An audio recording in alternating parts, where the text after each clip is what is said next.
I believe that when you make decisions and when you make choices, there are a lot of elements that go into it. Number one, we can set our intention and try and make things happen to the best of our ability, and I'm a big believer in that. To be able to set your intention and be positive, very positive, and not let negativity get in the way. All right, but I do believe that certain things are meant to be. And you can try to make things happen, and that's very good, but sometimes it's not possible. Sometimes things are either meant to be or they're not. For instance, many people get into romantic relationships and just have such a strong feeling about a relationship. They want it to be, they want it to be, they want it to be, but it's not happening. So then what do? You know, how much of this is free will? How much of this is karma? How much of this is destiny? You know, it all comes into play. When you make choices, you have many beautiful factors going into those choices. And it's not ever clear cut. But what we can always do when we make choices is set our intention to make our dreams come true, to just give it our all, but also use intuition to know when to back off, when to surrender, when to wait. It's not just about motoring forward.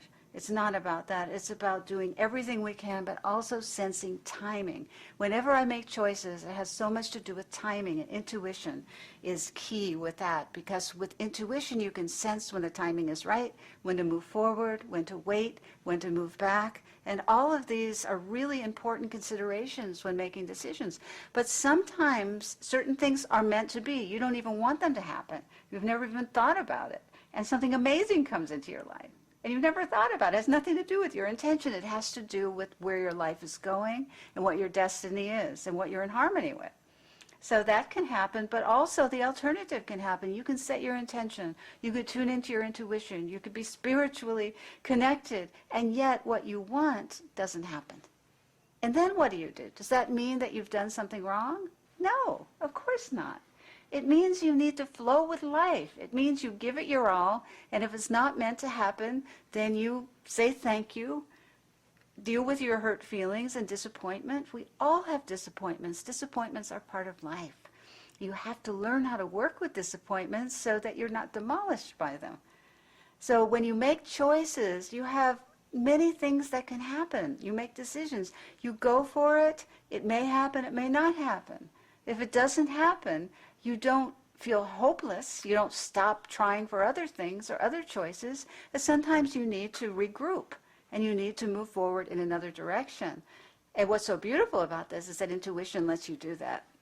When you, let's say, reach a dead end, and you've tried and tried and tried with the project, it's not happening, no doors are opening, and the more you push, the worse it gets.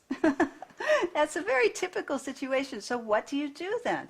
You tune into your intuition. You ask, okay, I've done everything I possibly can. Please direct me. What should I do now? And then you listen for the response. And you may get wait, you may get back off, or you may sometimes get it's not happening. Sometimes things just aren't happening. This is part of life. You see, I believe as a psychiatrist and somebody who specializes in intuition and emotions is that the emotional lesson is sometimes more important than getting what we want or not getting what we want. Or being disappointed is not really the lesson. It's about how we deal with the disappointment and transcend it with hope and transcend it with patience. That's more important than getting what we want or not getting what we want. And the way I look at that is from a spiritual development point of view.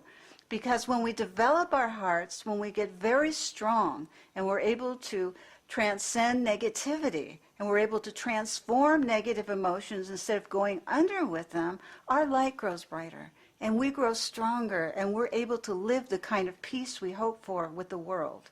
You see, when we're able to find that peace in ourselves despite adversity, to be able to deal with whatever life brings and make choices on the basis of our heart, on the basis of our minds and everything we have inside of us, and then however it turns out, to be able to deal with it in a positive way, that's really a beautiful thing. You see, typically what happens with my patients and most people in the world is that they experience things, they get a disappointment, they don't get what they want, something gets let down, and they give up, become bitter, become angry, become frustrated, feel entitled, why aren't I getting what I want? And those are all one level of reaction in terms of the mind. But in terms of transforming the emotion, in terms of making enlightened choices, you need to really get beyond that level of it and say, okay, what is the lesson in here for me? How can I learn from this disappointment and become bigger, better, brighter, more? And what can I do in that situation? So your choice is not only how to handle the disappointment, but your choice is how you deal with yourself so you can empower yourself as a spiritual and emotional being.